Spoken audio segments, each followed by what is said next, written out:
was obviously the biggest positive in attack at the weekend. Yeah, for me, he was Galway's their leading light really in a lot of stuff. It's funny on Shane, right? I think there's a lot of talk about it, as there always is, about someone like that. But I think Shane's form over the last three games, he's kind of been unspectacularly excellent. He's not doing real flashy, incredible stuff, but he's just really consistently making good choices, contributing a lot in attack. The point, I'm sure everybody, even if you watch the highlights, you would have saw the point he kicked coming around the loop on his Yeah. right foot. It was brilliant. The goal was, it was just so well taken. I was behind Ray Canellan, sitting in the stand where that happened, and I'm not actually sure if the camera caught this. I presume it did. As Canellan starts moving backwards to go onto his left foot to kick it across, you can see that Shane is alive to what's about to happen. Like he starts to predict as soon as he's reading the play, he sees where Canellan's going, and as soon as the kick comes, he just pounces. Now I don't think the kick was going to get the drum anyway. It wasn't measured right, but nevertheless, it came out brilliantly. He's sat Daly on his heels with that lovely little solo and blasted into the net. The Maroon White Pod brought to you by CityLink. For bookings, timetables, updates and any other information, head to citylink.ie. Welcome along to the Maroon White Pod. This week I'm delighted to be joined by Maurice Brosnan of the Irish Examiner to look back on Galway's narrow victory over Westmeath in the end, but job done, 2 out of 2, and they move on to now winner takes all. Whoever wins between Galway and Armagh advances to the All-Ireland quarter-finals, so that's going to be a huge incentive for both teams to finish with a win. Maurice, you were obviously at the game in Cusack Park in Mullingar. What do you take away from Galway's victory? My number one takeaway, Paul, is that it was a good win. I'm a bit surprised actually by the reaction in places to this game. And maybe that reaction is just the fact people didn't actually see it, and we're in this really weird scenario where for some reason it's better not to show games at all than it is to charge for them. But look, at the game was always going to be. I was thinking as I was driving abroad, I was thinking, if you were Westmeath, what's your job today? Like, what do you set out to do? And I think the way they approached it and the way they should have approached it, they were totally right to it, was to make Galway's lives miserable. Like, just make it. This is our first home game since we've won a Division 3 title, championship game at home against a big rival, chance to take a big scalp. Make this as tetchy, be an ultra menace as long as you can. So, Killy McDade's first start in championship, great. We'll hop off him before the ball is even thrown in. There was niggle all over the field, as there should be. There were on the referee's case throughout it. At one stage, there was a Liam Silk was involved in the tackle off the ball, and Des Dolan came sprinting down the line to remind the linesman of what happens. And in the second half, I saw Tom O'Connell came on and he was shouting over at Keane Brannock to ask him to get a pair of gloves. And as soon as Keane stepped on the pitch, the Westmeath backroom team were going to let the umpire know that he wasn't supposed to be there. That the fourth official was made very clear that there was a lot of kind of tattling going on. But look, that was their job. Go out and make life as difficult as you can. Concede every kick out. Make sure if they're attacking into a blanket. And that's what they did. And as a result of that, you get these kind of games which are inevitably going to be a bit cagier, and to a certain extent, it's kind of about waiting for that one moment to strike. When you get the chance to take it, and Shane Walsh did it in very spectacular fashion. So no, look, I'd be fairly positive after the game. I think as managers and players, we'd be reasonably satisfied that they went to what was a potential banana skin and they got over it, and now it's all about our man in 2 weeks' time. Before we analyze it, just because for people who are obviously watching the highlights and following on radio, sometimes it can be hard to know how goal is set up. But in attacking particularly, how did they set up there? Because obviously Keane Arnan and Killy McDade came into the attack. So there's always, as I'm sure you know, that you do the same job as I do. There's always kind of debate in the press box how you're going to line out the team, because these games are fluid, things change. So the way I just say how I saw the game, right? I saw that Liam Silk was 6, not John Daly, and John Daly was playing on the wing because Westmeath made a couple of changes before the game, and Dolan, the cornerback, was nominally playing as a wing forward, but he wasn't going to play there. So as a result of that, it's very easy for John Daly to drop off and be the +1, whatever you want to call it, that he wants to be. So that's how I saw them setting up defensively. I did with Maher and Conroy in midfield. Keane Hernan was centre forward for me, and he had Darcy and Heaney on either side of him. Darcy and Heaney on either side of him. And Matthew Tierney was the furthest forward on the right wing in the corner. So if I was lining him out, as I would in match report, I'm saying it was Matthew Tierney, Killy McLeod was named to the edge square and played there, and Shane Walsh in the corner, being marked by Kevin Maguire, which was always going to be the matchup there. But by and large, Killian and Shane were the furthest forward. They were playing as nominally inside forwards. They did kick a lot of ball into Killian when they could, into McDade when they could. He kicked a good point in fairness, but not a lot of it stuck. And I don't think it necessarily worked. I'm not sure if that's to do with positioning or maybe it's just a natural rustiness thing. He's missed a lot of football, as we all know. What's the delivery there on Sunday? At one stage in the first half, Johnny Heaney kicked a great ball, and it actually ended in him coming on a loop for a point. But a couple of times, even when the kick was on, the very start of the second half, Galway attacked. Keane Hernan kicked the ball down the wing for McDade. He was turned over. Hernan did really well to win the break, follow it up, won the break, ran down on the end line. A kind of a typical, if you're an inside forward, the typical thing you do there is you come out for a ball that wasn't going. Where's your second run? You're coming as a sport runner with Hernan. It didn't happen, so he was totally isolated on the end line. They were turned over. At that stage, they were a point down. They ended up going go up the other end, and John Hesselin scores a free. So suddenly you're 2 points down, and that happened a bit. So because of the way Westmeath set up, very hard to kick the ball direct. We all know, they're conceding kickouts. A lot of men behind the ball, but when it was on, Galway did try it. He's a strike runner for me. He's so good coming out the ball. That's when he was at his best in 2022. If he could get back to the physical condition he wasn't then, I'd love to see him further out the field. But it's horses for courses, isn't it? It was they were compromised for this game. They decided to put the best team they could on the pitch and just make a couple of compromises, and thankfully it didn't prove too costly. Is this not something we need on the edge of the square, given the fitness of Damien Comer and the struggles he's had? Like, there's no guarantee that he's going to be fit later on in the championship, given the injury he has at the minute. That there needs to be a target man there on the edge of the square. There definitely does, yeah. There definitely does need to be out. And Matthew Tierney's positioning in this game was really interesting for me, really interesting. And I think it might be something we'll see more of as the year goes on with a similar vein. But I suppose my takeaway from that, and even maybe before it, is that I don't think that's where McDade's skill set necessarily is, because you either have to be exceptionally good at facilitating players, you're really good at spotting guys coming off the shoulder, or a kind of a proven scorer, a guy who's going to kick 3 or 4 in a game. And I don't know is he either.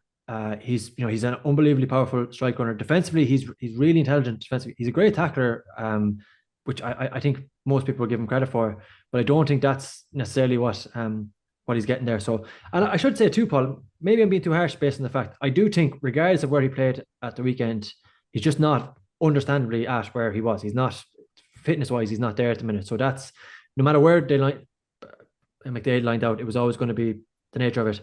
He created a good score in the first half and he kicked a good point. That was a decent return for a guy coming back for his first competitive championship start. Just given that we're talking about the inside line, Tom O'Callaghan, do you expect him to be maybe brought in from the start now the next day? Another one who showed a bit of rustiness, I have to say. He's so energetic. He's so mad to get on ball, but one of the first things he did, he was coming on the loop at the edge of the D on his right foot and just balloons a shot up in the air, and it kind of falls short. And it was during a reasonably frustrating spell from a Galway perspective. The likes of him, particularly McDade as well, they just need football. They just really need minutes. It's obviously going to be, the air is thin now and things are getting serious, so it's harder to get them. But he's a great option to come in. To their credit, I thought they made some brave calls on the line, to my mind. To take off John Daly, your first sub, would we have predicted that this time last year? I don't think so. But I thought to be honest, I thought they were right to do it, and it worked out. Carl Sweeney came in, talk about a guy who, it sounds like he's been battling an injury for a couple of weeks now, but geez, he didn't look it. Made a mark straight away. Even Tomo came on, he did have an impact. I probably would have liked to see it a bit more kind of cutting edge, and maybe somebody who's going to come on and give a bit of a bench press, kind of a scoring threat. And he absolutely has that in his locker to be that. It just didn't necessarily see it on Sunday. Just given that you're working for the Irish Examiner, have you any indication of where Galway and Armagh is going to be yet? I have a sneaky suspicion that by the time we finish recording, it'll be confirmed to be Markievicz Park. Markievicz? I think I have a sneaky suspicion, Paul, that we might be going to Sligo. Okay, that's interesting because now it seemed to be Navan or Tullamore was the talk or during the Cavan weekend. potentially. Yeah. Look, maybe we're recording early Tuesday here, so maybe I'll be proven wrong. The CCC are going to confirm it today. I imagine a lot of people listening will have heard by the time, but I have a funny feeling that Markievicz Park will be the ground. And look, I mean, I know people are not going to like this to a certain extent. I think, Armagh will feel like it's not necessarily neutral. If you actually, I mean, as far as I'm considered, I'm talking from a West Galway perspective, obviously. I don't think the distance is that different between Armagh and Galway. I know the ground is small, but I would make the point. I was in Carrick-on-Shannon last year, and it's all the rigmarole about what happened fixing that game. It wasn't full. So whatever you want to talk about from a crowd perspective, that game wasn't full. Both teams wanted Croke Park, but whatever happened with the turnout that day, it's not a criticism, but it's just an absolute fact. That game didn't sell out, and I wouldn't be surprised if this game doesn't sell out either. So look, we'll find out on Tuesday. Maybe I'll be completely wrong. And Galway on Sunday seemed to think it might be Navan or Cavan. Then there was a bit of talk about Tullamore later on, but the latest that if you asked me to guess, I'm going to say we might be headed for Markievicz Park in 2 weeks. Yeah, it probably makes more sense when you can see the park you're in, even at the weekend. That the smaller stadiums are just going to work better for this series. Yeah, I agree with you 100%. Yeah, the atmosphere is class at them. It feels like proper championship. I totally appreciate why, from a logistics perspective or that kind of thing, but I don't think this one is one of those games. So from my mind, I don't see an issue with it. So just when we're talking about the attack there, Shane was obviously the biggest positive in attack at the weekend. Yeah, for me, he was Galway's the leading light really in a lot of stuff. It's funny on Shane, right? I think there's a lot of talk about it, as there always is, about someone like that. But I think Shane's form over the last 3 games, he's kind of been unspectacularly excellent.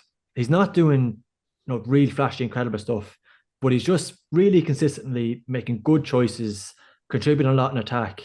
The point, I'm sure everybody, even if you watch the highlights, you would have saw the point he kicked coming around the loop on his right foot. It was brilliant. The goal was, it was just so well taken. I was behind Ray Kennellan, sitting in the stand where that happened, and I'm not actually sure if the camera caught this. I presume it did. As Kennellan starts moving backwards to go onto his left foot to kick it across, you can see that Shane is alive to what's about to happen. Like he starts to predict as soon as he's reading the play, he sees where Kennellan's going, and as soon as the kick comes, he just pounces.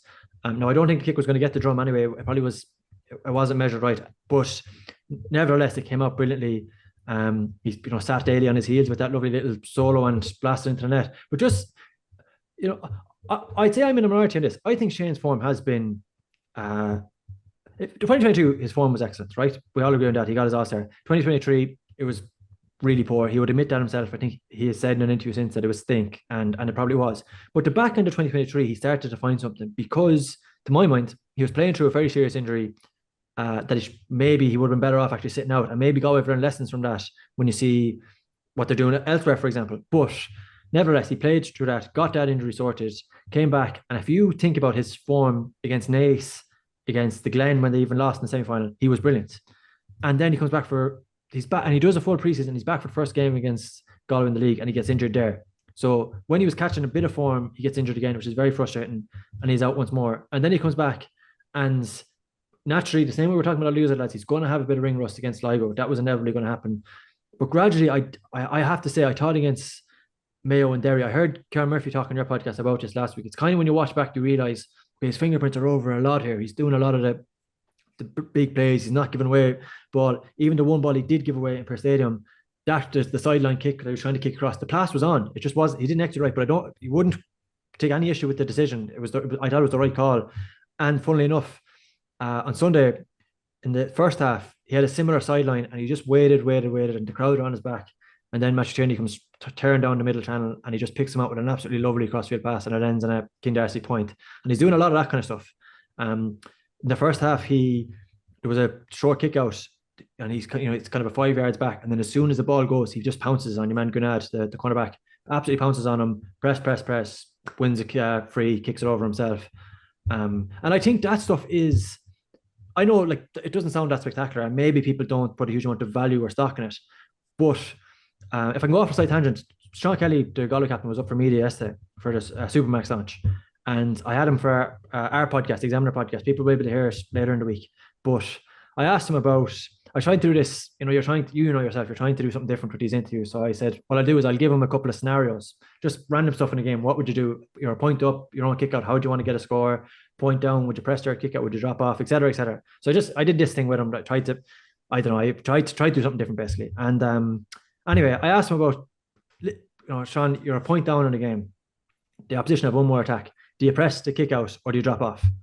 And he started talking about the Mayo game, the end game of the Mayo after Gleeson has kicked the point. And Mayo, I don't know if you remember, they have one more attack, one more chance to get the point. And it ends in Killian O'Connor kicking a shot from outside the 45 and it goes wide. And Sean starts, the thing he's latching on to about this is go back and watch that from behind the camera and watch Shane Walsh's work rate to hunt them across when they attack down in front of the stand. Make sure they turn back around, that they try to come down that channel. He forces them back outside. Suddenly they're out of time. O'Connor chances a low percentage shot and it goes wide. And I do think that stuff matters. Like I definitely think that element of Shane's game probably wouldn't get the praise externally, but the fact that there's value on it internally, that he's doing it, is all positive. So this is a very long-winded answer, but I think the trajectory is upwards. I think he's been really, really good over the last couple of games. Just when you're referencing that and what happened towards the end of that Mayo game, do you think we've seen a different side to Shane this year that we've never seen him in Galway jersey before? Potentially. Interesting point. What you didn't necessarily think about it that way. I suppose there was an element for a long time that there's a debate, is he actually better coming on to the play rather than being the outlet? To go back to our conversation earlier about somebody on the edge of the square. Is he better coming off the shoulder? Like the point he kicked against Mayo. There's somebody else wins the ball and he's just coming like a train off it. And in 2022, a lot of that game, he actually did. I know the All-Ireland final clouds people's memory, but a lot of the games he actually kind of played as a wing forward and was kind of doing that element of working up and down. But it's not this is human nature. Like it's not the sexy stuff, is it? It's not the glamour stuff. No. It's not the stuff that people are going to, am I going to be putting up a clip on Twitter of Shane Walsh chasing back for a point before for a shot that went wide in the Mayo game? Absolutely not. So it's not the stuff that gets celebrated externally, but I do that stuff. There's a currency in that. Like if you can instill that across the board, you're in a pretty good place. And the fact that he's doing it is a major positive. I just think it is. Maybe I'm reading too much into it. Just the fact that these interviews tend to be kind of boring, but the fact that Sean was so keen to pick it out, he was so keen to highlight it, said a lot to me. And I know I told you the story before about the kind of final, but the fact that when I was interviewing Robert Finnerty and when I was interviewing John Maher, the two of them wanted to point out Shane as well. I put a bit of stock in that. Like I think it is a positive thing to see. So just on the Westmeath game, is it just quite simply to say Westmeath set up ugly, Westmeath made this hard for Galway, and Galway found a way? I'm sure that the owner would take issue with that description of the way they set up, but even Westmeath actually do try somewhat to kick. A big problem for Westmeath, just a real quick tangent. I know it's not the thing we're here to talk about, but they've got two players who could be actually integral to their attack and they're bang out of form. Like Brosnan O'Toole got an early black card and geez, just didn't happen from after that. And I thought he skied a shot that actually dropped short. I wasn't sure if he was trying to pick out Heston or he was trying to go shot. It didn't work out either. And Westmeath turned and somebody started warming up and I was like, oh, he's going to be hooked here. But he wasn't actually taken off. And at late change was Senna Baker started instead, who's a really, really talented footballer, but it didn't happen from I thought he was out without salt, and the Galway's full back line, their form has just been unbelievable. It is the standout takeaway for me is the only team in the championship left who haven't conceded a goal. They've done that by sticking to their principles. Galway, maybe we'll talk about that in a couple of minutes, but they don't play the way a lot of other teams play, and the consequence of that is the fact that they've got the defensive record that they do. But look, back to your question, to a certain extent, like it's really hard. A team has gone out, they want to keep phases really low. They want to make sure that there's no man-on-man attacks because Galway probably have an edge there. They're conceding all the kickouts. So even the first face-off, think about the one that's in my head is maybe because the way it ended is the kick-out in the Derry game when after ended in corner getting stamped on. But it's it's a long kick-out. It's Matthew soaring in the air. It's everybody breaking like hell. It's really hard to do that when a team is conceding a kick-out and give you very little opportunity to actually go along. So to a certain extent, you have to play the cards you're dealt. You have to play what you're up against. And I thought Galway did that. And the only criticism I would have is that the cup, they because Westmeath are conceding all the kickouts, Galway don't do that. They do tend to press it, not all the time, but they do it a bit. They naturally have a bit more ball, so they have a bit more chances.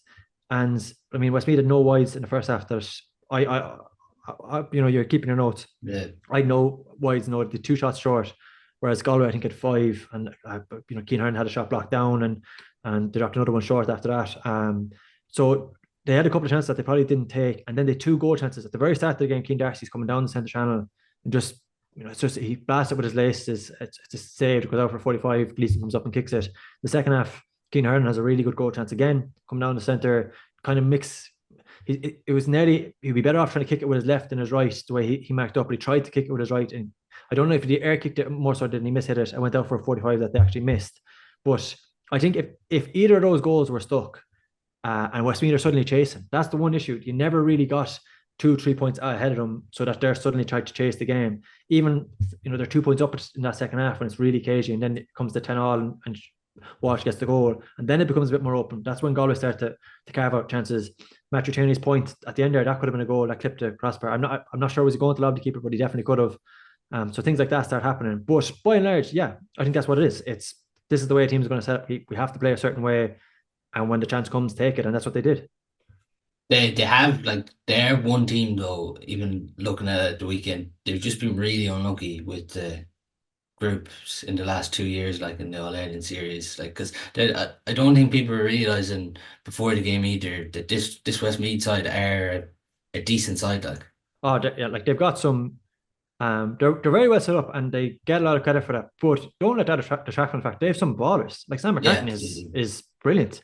I know, we'll talk about Ray Connellan in a second. Up until I thought he was kind of running out of gas, but up until halftime, he was the best player in the pitch by a distance. He just, his hands on so much. He's soaring in the air when Galway were pressing the kickouts. Kicked a great point from range, which was the thing that kind of kept them in touch through that. So there's some really good players. It's been cruel, and that was the thing that I was thinking about was Ray Connellan after the game is just, I'd say he'll be haunted by that mistake. And football is. They're fine margins. A lot more other stuff going on in this game. That wasn't the one crucial factor, but just the fact that it came when it did. And he obviously spent some time in Australia, as did Killian. And I noticed that one of the first players to make their way over to him and kind of offer some comfort was McDade. Before he went down the tunnel. So they've been really unlucky. They started the game really well. They've got huge running power. I mentioned McCartan, Ronan Wallace, centre back. And look, if we're honest, Paul, there's an issue. A lot of Westmeath people have an issue with the refereeing in this game. I'm getting in the neck on Twitter off. I've seen all right, yeah, of some fans, which look is all is fair. You have to be able to take that. I would say though, there's, I think the referee made the right call for the run. There's an incident in the first half for anyone who didn't see it. Absolutely bafflingly, wasn't shown on the highlights, by the way. But anyway, so Ronan Walsh is driving in on goal, and Darcy knows he's not going to catch him. Understandably, this guy is electric. But if he drags him down, it's a black card penalty, denial of a goal to an opportunity. So he doesn't drag him down, but he blatantly pushes him in the back. Just this guy is moving fast, pushing the back, and he goes tumbling down.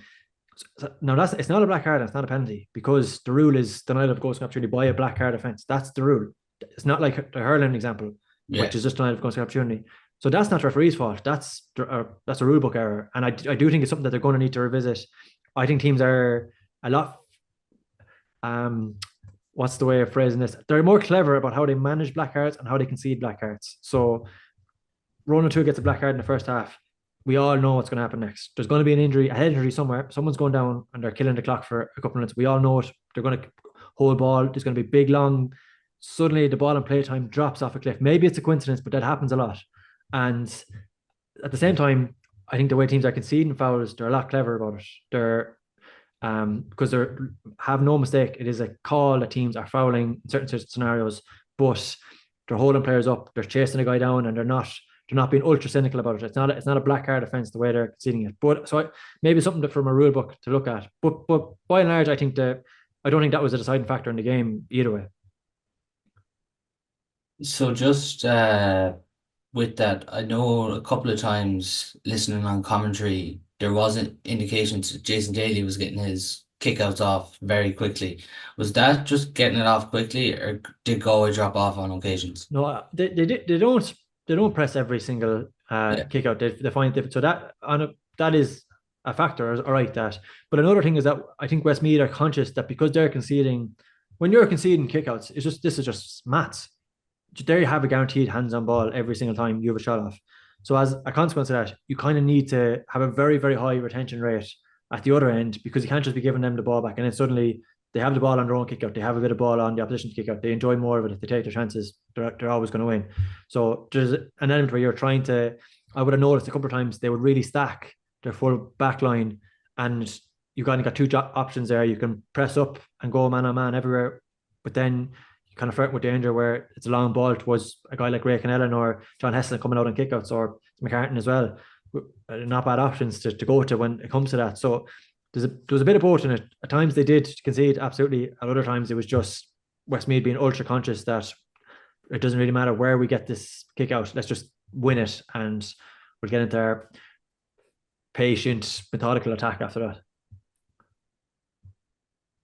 It's funny in one way when we're talking about the forwards, there's probably a lot of chopping and changing, but then when you're looking at the backs, it's that settled back six we've seen all year. Just Keane Hernan, like last year, would have played all his football in that number 5 or 7 position. It was more regularly 5, obviously, because Dylan McHugh struggled with injury towards the tail end of last year. He is your own club man, of course. Do you see him as a better half-back than centre forward, or how do you see it? No, it's funny. So I was talking to somebody involved in the Galway setup before the game, and you do the usual thing. You try and nudge and get a little indicator of how our Galway going to line up, and we're all trying to work it out. And he wouldn't give it away. And it's easy to say this in hindsight, but I did say to him, "Geez, I would have loved to have seen more as Keane at centre forward last year. I think he's a proven baller. He has that like a lovely spin. Anybody who watched Barna Club football last year would have seen it. He's this really lovely spin move. It kind of reminds me of Oisin Connolly from Armagh. He does the same thing to evade a tackle. He can take a point. Like he kicked a good score. So I don't think it was a bolt from the blue for somebody who's watched him as regularly as I have, compared to maybe people who he burst onto the scene last year and had a really brilliant debut year and looked a great find. Don't forget he was a midfielder with the 20s. Like that was for all intents and purposes, that's where he was playing. So I don't think he's an out and out defender, and that's where he has to play. But in the same vein as McDade, I do think he's better coming onto the ball. There is an element of that in him that he so that's one part of it. And then the other part of it is I think Galway do have an issue in their attack, but it's actually related to something else. It's their it's John Daly's form for me. And I think he's a super footballer, and the point he kicked into there was excellent. But I don't know, is it necessarily so much of Galway's attack goes through his hands, and I know people balk at this term and they kind of find it I don't know, like pseudonym bullshit that comes with Gaelic football, but I'm only using it because I hear players using it. So Daly is kind of the quarterback for Galway. You would hear them say that on the pitch, quarterback, and a lot of ball goes through his hands, and they're very kind of keen to do that because he's such a creative force. This is the guy who had 5 assists in All-Ireland final, like five points came through. He created 5 points in that game. Is that coming though? Because I was just talking to someone who's involved with club football, and they're kind of like looking at Galway games in depthly this year, but they were saying that they feel he's been tagged more this year. Yeah, I agree with you, and it's becoming a problem now. It's definitely I think he's turning over more ball than he normally would. He got hooked because he got taken off, because he was coming down the centre and there was a man on his shoulder and he was trying to get someone to come out against him and just gave a hand pass that wasn't on, and fairly immediately it was clear that was going to be his last act in the game. So they're definitely drilling in on that, and Galway are trying to respond to that, and that's why I think we've seen, to my mind, Liam Silk is playing as this 6, if you want to call it that, in a lot of games now, that kind of that tag and roll for someone like Ronan O'Toole now, for example, that was Silk was in there, and so it frees up Daly to drop off the way he does defensively, and he's really good at that job too. Like he does cover. I wouldn't underestimate that, but from an attacking perspective, I'd be curious to see, do they try and evolve that a bit more, or maybe get somebody else doing that job, just because there's renewed focus on how he does it and what he's doing there. It does feel like when you're thinking of kind of the 6 and 7, if it's going to be, say, a player with blistering pace, that Liam Silk is just automatically probably going to go to 6. But then with the John Daly thing there of the teams man marking them, how do they get around this? Because every team's going to stay doing it if they've seen him minimising his influence on the games. I'd say I won't make any friends with my editor here, but I'm going to give you an insight into I look at observations in the paper during the week, and I'm going to spell into this to a certain extent. But long story short, right? You look at Galway's Johnny McGrath, Sean Fitzgerald, and Jacqueline. How many shots do you think they've taken in the championship combined between the three of them?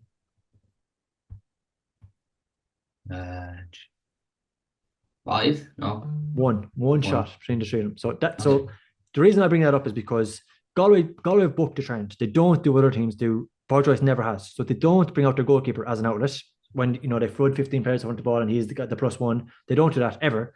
They don't often bring 14 players forward. They often leave a player back, a Sean Fitzgerald or a Jacqueline or Johnny McGrath. So there's two sides to this, right? They don't concede goals, and they've actually, as far as I can see, I think they've only had one shot on goal this year. It's Shane McGuigan catching the ball and turning, and Gleeson makes a save. But any other goal chance, it's through bodies. Like it's Gigi O'Flaherty in the London game spun around Paul Conroy, and he caught the ball in the 45, maybe took a shot in the 21, but he had to go through 3 or 4 bodies to get, and it was actually Liam Silk who blocked it anyway, and never got near Connor. In the same game, they were attacking on the right wing, crossed the ball to Josh O'Barr, who kind of drilled a shot low. Dylan McHugh got down and blocked it. Liam Gallagher got the rebound. He tried to do the same thing again. And I think it was Johnny McGrath who ended up getting to the next one. So it's not getting through those bodies. There was one chance in the Mayo game, right, where Jack Coyne, a short kick out went wrong. Jack Coyne is coming along the end. Like maybe he could have gone to the back post, and it's a guaranteed Palm goal. But he tried to fist it over the bar, and it still went wide. And the only other one is the McGuigan one. There wasn't any in the Westmeath game. So they don't, because they keep those players defensively solid and they don't really contribute much in attack, very, very hard to concede goals. But there's a flip side to that too, and which is that they don't do a huge amount in attack either. And something I've kind of been wrestling with in my head, and I don't necessarily do I know the answer, but is there scope for somebody in that back three to lose out so that Liam Silk can go back there, still do his tagging role, but also kind of maybe contribute slightly more forward, and that frees up a Sean Kelly, for example, or somebody else with a bit more attacking impetus, or Daniel O'Flaherty to come into your half back line, who's going to contribute that way more. Because I'm not necessarily sure we get away with. I don't think we need to go to a Thomas Sullivan extreme, who, as far as I can see, he's taken 10 shots this year. He's scored 9 points. As a cornerback, he's a freak. But there's no harm in having a bit more of a punch from deep. And that's the balance. It's the balance between defensively being ultra solid and what you're going to do in attack. And it's something Galway are trying to navigate right now. So you believe another body needs to be thrown forward? I think it would really help them if they could get that. And that's, one of the things amidst all the conversation about what's Sean Kelly's best position. I really liked him coming onto the ball. I think it's very hard to mark him in that when he's coming from deep, but it doesn't necessarily have to be a fullback. It could be from the halfback, for example. That he's coming from there. But I do think that if they could, it's a really hard balance to strike. And I'm not going to pretend to have the answers here. Like defensively, I would put a lot of stock in the fact they haven't conceded a goal. I know people will say, there's a caveat there. They've only played 2 Division 1 teams or whatever. They're playing London and Sligo. They only conceded 2 in the entire championship last year as well. It is a team that defensively they're very, very solid. So by no means am I saying, okay, let's rip all that up and be a gung-ho, attacking sensation. But I just think when you talk about striking a balance, there's a conversation to be had there about what's the best way to do that.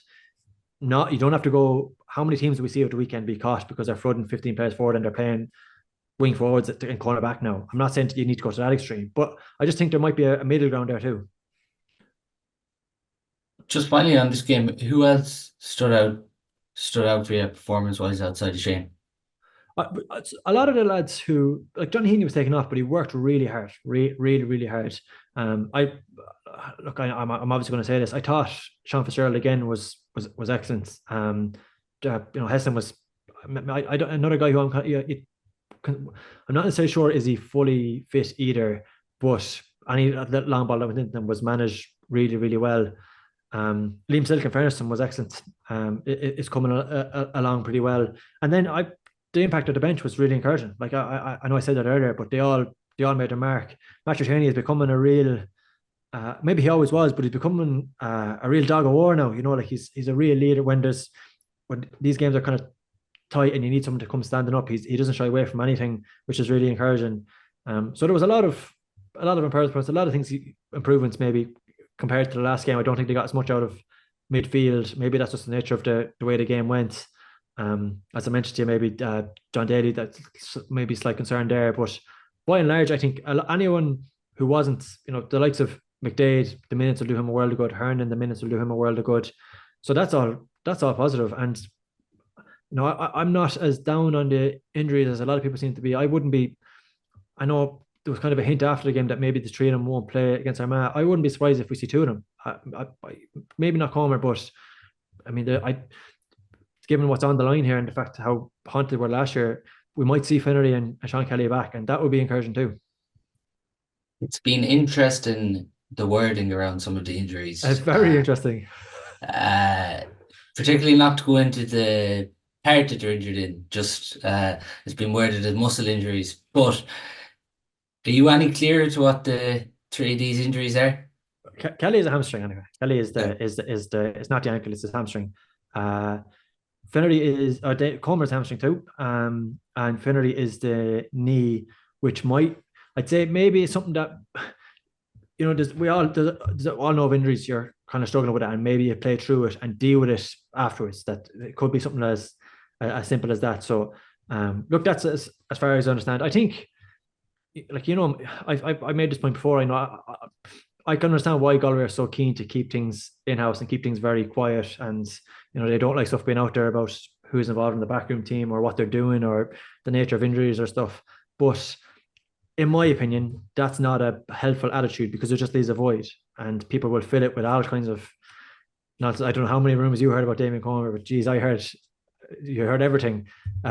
So I think there's no harm in just coming out and just putting it right. Real quick. This is when we expect to see him back. This is the nature of it. Whatever. I'm not saying you have to give away a guy's medical history here or anything, but just something simple to call it out. But Galway don't do that. They haven't done that really at all before. So as far as we know, we've got this suggestion that they're all going to be fairly tight to make it back for that Armagh game. But I guess it's one of those ones we're going to have to wait and see. Thursday night before that game, we'll have confirmation. Are Kelly and Comer pulled hamstrings here? What's the... No, it's the same hamstring that Kelly was sidelined for in the league. That he actually said that to me in the podcast that we did yesterday. So it's the same thing that he's just been managing a lot. And this isn't the same that missed the county final, is it? No. So I think there's two. I don't, it's not probably not fair to allow to delve deeply into medical issue. I think there's two predominant issues with Sean. There's the ankle from the Mayo game last year that cycled, and then while this nature of these things happen, something else goes at the same time. So he's been battling. I think this hamstring has been an ongoing thing, and I'd say it's really frustrating in a situation like that came out the weekend. I can only imagine what you're watching potentially season-defining games start to slip away, and I'd say it's infuriating for a guy like that. Yeah. But so yeah, that's Sean, and then Comer. It sounds like that hamstring was nasty enough. And look, there's they'll do the usual rehab thing, and Tom O'Connell was caught in a similar situation, and like they've access to be out in Bournemouth in the ice baths, and they do all that sort of stuff. And I think all have made major progress that way. By the way, like I think a lot of the stuff they're doing around that has been really positive. I think is there gym gone into Pearse Stadium that the lads can use now and stuff like that, which is all good to hear. Like the more that the better. So look, fingers crossed. The Armagh game isn't going to be, well, maybe it will be. I was about to say it won't be season finding. Maybe it will be. But if they do decide to play it safe, I can see the logic in that. At the same time, when you consider how the way last year goes, I wouldn't be one bit surprised if they push the boat and maybe we see at least one, if not two of them play. They're obviously concerned injuries, and as you mentioned, they're guaranteed now to be obviously in a prelim quarterfinal, but they have to be there mad to get to the quarterfinal. What do you do there? Do you risk them if they're maybe 60-70% right? Or obviously because they're still into the knockout stages, but like you just want to avoid this prelim too. Yeah, so I think it's case by case basis. You don't risk Damien Comer because of his injury record and just try and get him right for the knockout stages. And he's a freak in a lot of senses, but one of the most peculiar things about him is that he seems to need no prep whatsoever. He can just drop in from being sidelined for weeks and weeks, and he looks like he's had a full preseason and is just an explosive wrecking machine. So you have to factor that into account, and you say, okay, maybe it's not crucial that they push that and try and get him involved. I do think from an attacking sense, it'll be one of the things that'll be most frustrating about that game. And that, I mean, just from a sheer numbers perspective, Rob has been, our affinity has been so integral to that this year. So if the plan is for him to play through whatever's going on with the knee, I can see why that would start with the Armagh game. And Kelly is kind of one of those 50-50 too. He's in a similar bracket to Comer at the minute for me, which is the ongoing concerns would be an issue. And if you have to play it safe, maybe you do. And don't risk blowing up your season for the sake of a path straight to a quarter final. But at the same time, I do think it's a big game. Like I think for both teams, it's a really big game. And the momentum would provide going into a quarter final, and the fact you're playing a team who's coming off the week on week, 3 games in 3 weeks, all of that is fairly considerable as well. So it's whatever way they decide it's a real challenge. I wouldn't begrudge for the slightest whoever's going to make that decision. And surprisingly, we haven't seen any of the 20s drafted in. Yeah, I suppose. So I think about this the other day. I think the fact that Hernan came back when he did is a considerable thing. There's Galway starting naming their extended panel, but there's a cohort of lads who the long-term injuries who aren't on that, who it sounds like are still in and around the setup. So you factor all that in. The injuries, Paul, this year, like I know people outside of Galway are kind of balking at this, but there's no getting away from the fact that it is a huge, like we're talking about all-stars here. Every team has injuries. I appreciate that, but this is, to my mind, kind of unprecedented. And it just changes the nature of every single thing in the year. I think this time last year, we interviewed Park after the Connacht final, I'd say, and he made a big play, and rightly, about why he thinks it's so important to let lads in the extended panel play league football, club league football, to stay sharp. That luxury hasn't existed this year. There's lads who you would think kind of need game time outside of it, but they're needed to make up training numbers. They're needed for A versus B games. They're needed for all that sort of stuff. So as a result of that, we haven't seen nearly the same extent of that this year. And that's, so it just all stems back to that. Maybe the 20 thing is that all it is a consequence of a thing that is overacted the entire year, which is availability. Where do you see going now? Because obviously for a lot of people, Dublin are still at number 1. People even from Kerry's performance, even though the opposition wasn't too hectic at the weekend, they're probably number 2. Derry have kind of fell back to the pack, or maybe they've gone below the pack now after their performances. And Armagh obviously produced a big performance. But where do you see going the All-Ireland conversation now? If Comer, Finnerty and Kelly are fit, they're 3. They're absolutely are. Where are we without those 3 if they're not fit? Oh, good question. If without those 3, I expect Armagh to win.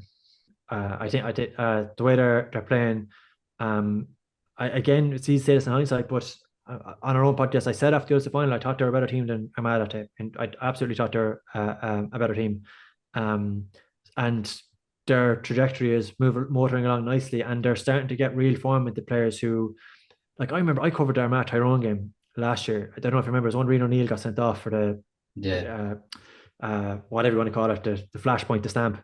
But Conor Turbert then was expected to lead the line that day, and like he missed a 20-yard free in front of the post at one stage. You could see the weight of the world on him. And I remember asking McGeaney afterwards about what's going on with their losing these games and missing chances.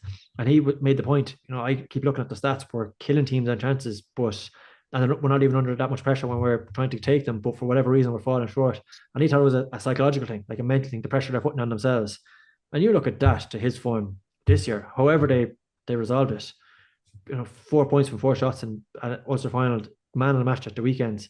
So they have a lot of players in that bracket. Trajectories coming, not without their own injury issues, it has to be said. Andrew Murnan is a pretty important player. The Mackin ACL thing is, geez, that's cruel.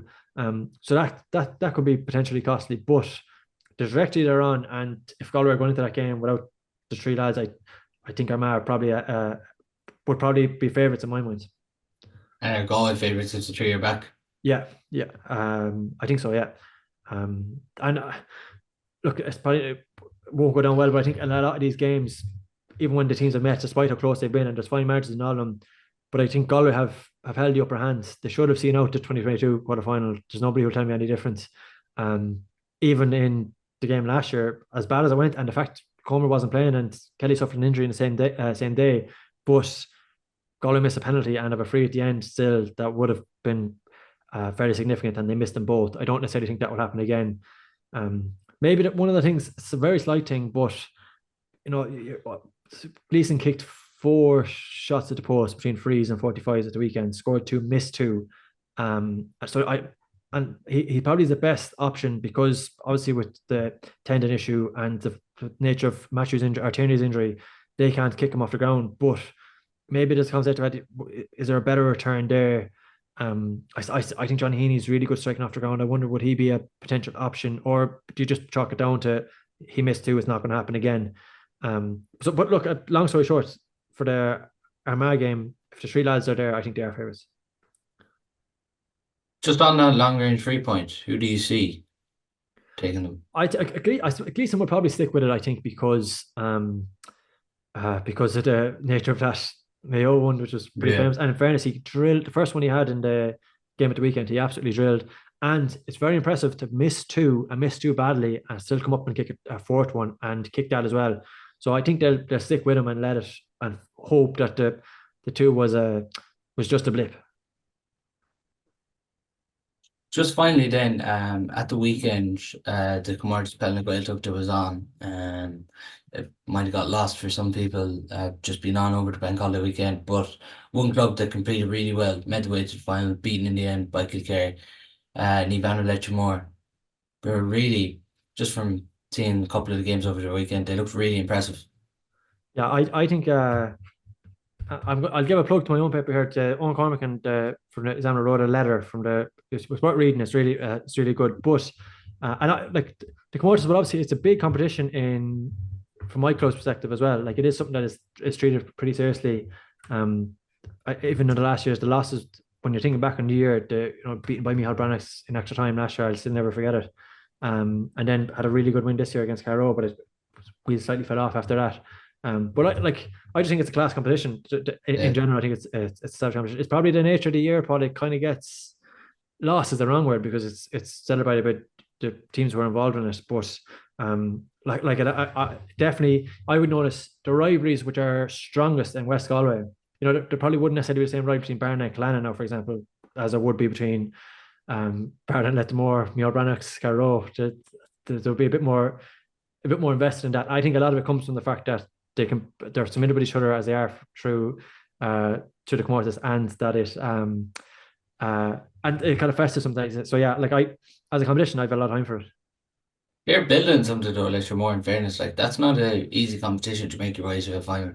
Yeah, and it's a one of the things you notice in club football now. I think at this level, when you see teams, it can be a real springboard for what is to come. Like I notice it, whether it be in the league now, especially, I think teams are starting to try and generate a bit of momentum, and there still is the inevitable nature of it is that teams are missing players. It's always going to be a caveat, but momentum is a powerful thing. Like, winning is a habit. I put a lot of stock in that. So when you see teams do whatever it be, getting some sort of positive going now, I do think it bodes well for championship. And similarly, if you're running into issues every single year, there's always stuff going on with managers leaving or players being away, and the league's sliding against you. It can be hard to stem that too. It's probably not a surprise though either for people inside Galway, given they've had a lot of players play minors 20s over the last couple of years. Yeah, and they probably would have been one of the weird things that thinking back on last year about the way the championship fell, and the weird nature of relegation and all the kind of things that went on it. I don't think they would have been a team that were necessarily earmarked to be. They would have been viewed as a fairly nasty enough draw when it came to it. But look, I maintain I've seen a lot of the teams who went down last year up close this year, and I watching a lot of Michaels, for example, and it's kind of hard to believe when you're watching their league performances now that their team who are going to compete in the intermediate, like they've been absolutely excellent. So I sometimes maybe you kind of fall on the wrong side. Your kind of slides like that away from you, and a chance to reset and go again. And the fact that you kind of got a bit of a scare, maybe that can be a powerful thing too, I suppose. That's all we do have time for on today's show. Thanks a million to Maurice for coming on. Cheers, Paul.